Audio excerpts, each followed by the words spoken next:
everyone, and welcome back to the Gonzii Sports podcast, man. Today, I'm going to be doing my full-length Premier League predictions. Yes, we just got a fresh trim.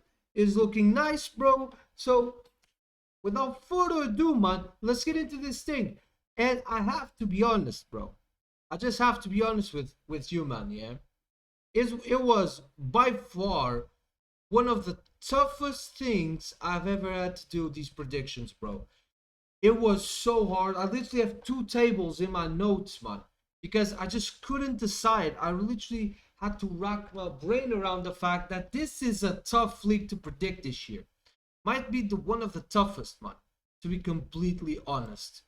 So from the bottom to the top, let's start this thing, man. So the relegated sides, I have Burnley at the bottom. Where are they? Here they are. At the bottom, I just think they didn't upgrade that much, in my opinion. Not enough, anyway. And I just think they are a yo-yo team, like we keep seeing in England. The way things are shaping up with the Premier League these last few years is that the difference between points is staggering to witness over the last few years. It has been a long time since it was actually a battle for relegation. And when it actually is, it's just the 18th spot with the 17th. The last two are pretty much done by like April, if not February, like it was this year. Everybody knew Southampton and Ipswich were going down in like February. Do you know what I mean? Especially Southampton. They ended the league with like 19 points, bro. It was a shambolic performance. So I expect Burnley to be better, but still not a competition to try to stay up. I think they are just not that good. And I didn't like none of the signings, to be honest. So yeah, man, I just have them going down right away, just like Leeds. Leeds is another one. It's like, bro, that's it. You don't have a good team. You don't have a good Premier League team, man. You need to do what Sunderland's doing. Now, Sunderland might go down as well, but at least they went for it. They were like, hey, we might go down, yeah? But at least if we do go down, we are coming straight back up. But I think Leeds just has a championship team. They just do. And I think they will be better than Burnley, but not by much. So I have them going straight back down again. Now, this one was hard. This one was really hard because on one table I have Brentford here, but on another one I have Wolverhampton actually. Yeah, I don't have Sunderland going down in either of them. Wolves, to me, yeah, they lost Cunha, which was by far their best player. Their summer window was okay. So, but I'm going to go with Brentford. I think they are just too far gone. They lost too much. They just lost too much. They lost Norgard to Arsenal. Wissa will probably go Newcastle. Mbeumo went to Man United. So I just think they just lost too much. Thomas Frank, the coach, went to Tottenham. So yeah, I have them going down, man. I do. So let's go to 17th, man. In here, I will put Sunderland. I think they will battle it out with Brentford. And Sunderland might go down. It might be the same thing that happened last year. The three teams that came up go straight back down again. It might be that. I hope not, because if that keeps happening, bro, it's like the difference between the bottom table and the upper table is just going to keep increasing, and it's going to be like a void in the middle of no man's land. Like lower mid table is going to be like 20 points away from 7th, for example. So I hope I'm wrong on that, but the trend is starting to trending, you know. It's panic settings, if you ask me, to be honest. But yeah, Sunderland, they splashed the cash, man. They went all in this year to stay up. They don't want to be a yo-yo team. So let's see how they do. I have them avoiding relegation, just avoiding relegation. Then on my second table, I have Wolverhampton here. Already talked about them. Then I have West Ham United, Fulham. Just put them all here, the four teams here. I have Fulham here, and I have Everton. Um, Now, this is all interchangeable. I could see this happening. I could see this happening. I could see this happening. Do you know what I mean? I'll actually change the order I have. I have a different order in my notes, but that makes more sense to me, actually. Yeah, that makes more sense. Everton lost uh, quite a few pieces as well. But yeah, that makes more sense to me, to be honest. West Ham are a weird team this year. A very weird team. Fulham, I think they did well in a summer window. They kept Mark Silva, which is good for them. I don't expect much, but 13th I think is the best they can hope for this year. Then 12th I have Bournemouth. I have Bournemouth 12th, and I know that might seem low to some people. Matter of fact, I'm gonna switch here. I'm gonna put Brighton in 12th. Uh, if they lose Baleba. Now, I still think Man United will get Baleba by the end of the window. So I'm going to keep it that way there. Then I'm going to have. This is tough. I'm going to have. Oh, this is hard. Oh, man. See what I mean? The top, like, 8, 9 is horrible to predict.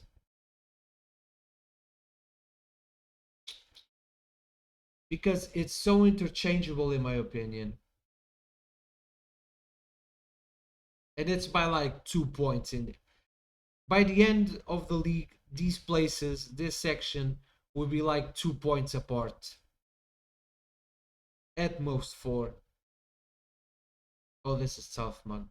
In my notes, I have 12 to 8. I have Bournemouth, Brighton, Spurs, Newcastle, and Palace. By that order. Newcastle, if they don't keep Isak, bro, they're gonna struggle a lot. They just signed a center back. They signed a player from Villa. I don't think that's enough. This is super tough.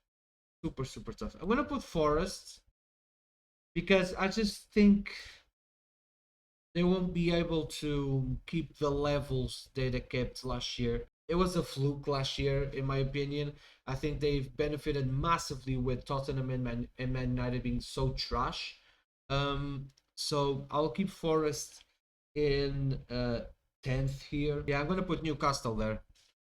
I have them 9th here, man, because and it's the same place I have them in my notes. I just think they're gonna lose Isak, and even if he stays, he does not want to be there. So I just think they're gonna struggle. I don't think the upgrades are that good. I think the midfield, it's a shambles, man. Their midfield options outside of the starters, it's so bad. It's really poor. It's really bad. They are Willock, Bruno is class. Tenali is good as well. So outside of that, if they are an injury-prone team with Champions League as well, it's gonna be tough, man. It's gonna be really hard for them. So I have them 9th, and then I have Spurs ahead of them. I just think new manager still settling in. They just had a good they just had a good performance against PSG. They collapsed towards the end, man. Completely collapsed. Which is not good at all for Thomas Frank and Tottenham. They were winning 2-0 with like 6 minutes to go. They let PSG come back and lost in penalties. I don't think Solanke has been good for them. I don't think Tell is that good, to be honest. Madison's injury is a huge blow for them. They lost Son. They signed Palhinha, which is a brilliant player for their midfield. But the attacking options are not that good, man. Their attack is not that good, especially now they lost Madison and so on. Now, Conference League, I have Crystal Palace. I think they just beat Liverpool in the Community Shield. I think their manager is doing a phenomenal job, man. Phenomenal job. That team, yeah, plays gorgeous football. It's a joy to watch them play. It's amazing. Wharton is a baller. Matete is a good option at center forward. I'll Eze, let's see if they lose him. Now Tottenham are sniffing around Eze, which might change my opinion on Tottenham, but as of I'm recording this video, they didn't even put a bid in yet for Eze. So let's see how all of that shapes out. I think they were trying to get Savinho as well. City, if Savinho leaves, they want Rodrigo from Real Madrid. It is for Spurs. All right, that makes it. If they can get both Eze and Savinho, that might change things a bit. But as I'm recording this video, they haven't signed neither of them, so I'm gonna keep them there because, as I said, as I'm recording, no bids even in yet for both of them, so they might not even get any of them. But yeah, let's keep going here. Then sixth, I have Villa, and I have Arsenal. Yep, I know, controversial take, and I fully believe this. By the way, I just think they've been heartbroken too many times now. I think they are due a stinker season. Everybody has a stinker season. Man United was last season, joined with Spurs, with City as well. Although City came close to third by the end of it, they were not that far away. If I remember correctly, I don't think they were far away. I think they were like 6 points away from Arsenal by the end. Yeah, only 3 points away City was from Arsenal. So I'm happy with that, you know. I'm actually really happy with my decision there with Arsenal. Then I have Man United fourth, Chelsea. Let's do one by one. Yeah, Manchester United fourth. Because they only play once a week. My whole prediction on United is based on Carlos Baleba, because if they do get him, it's a statement signing and it completely changes the team. The midfield stops being a problem. I just see it happening. Now it's interchangeable. I could definitely see this happening. Completely. By the way, this is not the most likely scenario. This is just what I feel. And call it bias. And I'm sure there's a hint of that in there for sure, of course, because I'm wholly human. Yeah, we all have biases, even if we don't like to admit it. So there clearly is a bias towards Manchester United here, and I don't like Arsenal, so as well. But looking at it, trying to look at it as best as I possibly can outside of it, there's an argument that Arsenal have a stinky season, changing the way they're playing with Gyökeres. Gyökeres not working, which is always a possibility, always, because it's a Premier League match. Now, he scored in the Emirates Cup with his head, which is, as a Sporting fan, let me tell you, completely rare. In 2 years here, bro scored 4 times with his head.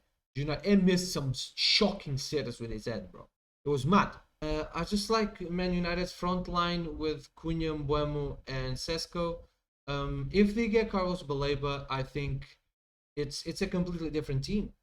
And if you add Donnarumma to that, although most recent reports have him on the road to Manchester City, which is a bummer, which is a huge bummer. I thought City were not going to be in for him because of they just paid 40 million for James Trafford. I don't see why getting Donnarumma would be a thing. But Guardiola is a weird Donny, and it's just I think is the wages. I think Donnarumma wants so much money, and that's why they didn't. Although his agent said they accepted lowering his wages to stay at PSG. But yeah, let's see how that pans out. I really want him at Man United. Uh, I really, really do, man. I really do. But yeah, I just think he's going to City now, which is a bummer. It's truly a bummer. But yeah, with Carlos Baleba, this makes perfect sense to me. Then I have Chelsea in third because I just think they spend so much money and it's almost impossible for them not to be good anymore. I think the Club World Cup was definitely a sign that they are just a good team. And I think people have a hard time admitting that because of the way they went about it. They sold their own women's team to themselves. Todd Bowley bought a set of apartments in the name of the club. It's shady business. It is. But I think their biggest weakness is the goalkeeper. And the goalkeeper's not bad. You know what I mean? Levi Colwill got injured, but they have so many center backs that you might not even notice the difference. Do you know what I mean? So I just think they're gonna be great. Then I have Manchester City in second, Liverpool in first. City. Let's talk about City first. Yeah, I like the signings that they made from an outsider's perspective. I think Reinders is a phenomenal player for Man City. It's a phenomenal signing. The guy is a baller. Then they brought in Cherky, which he has a silky touch on the ball. Marmouche and more time in the squad. He's going to be good, man. And then Nori as well. I think he's going to be good too. I just think they have too much talent. They were only 3 points outside of second, and it was a bad season for them. Do you know what I mean? So it's they just have too much talent. Haaland had a poor season last year. I think he's gonna bounce back. And then Liverpool. I mean, when you throw 150 million for Verts, 100 and possibly 50 million for Isak, 30, 70 million for Mark Gay, like they're throwing so much money at this, and plus the outside motivations for Diogo Jota, rest in peace to him. It's just like it's almost it's almost written. It is almost written that Liverpool are going to win the league, and it's just written. The club has been through some huge tragedies over the years, man, and I can already see it. Them raising the title with everybody wearing Diogo Jota's kit. I can see it already, man, and it just seems poetic justice. I think it's gonna be close though. I think it's gonna be. I think Chelsea might be there for until like February. I think Chelsea might be there still.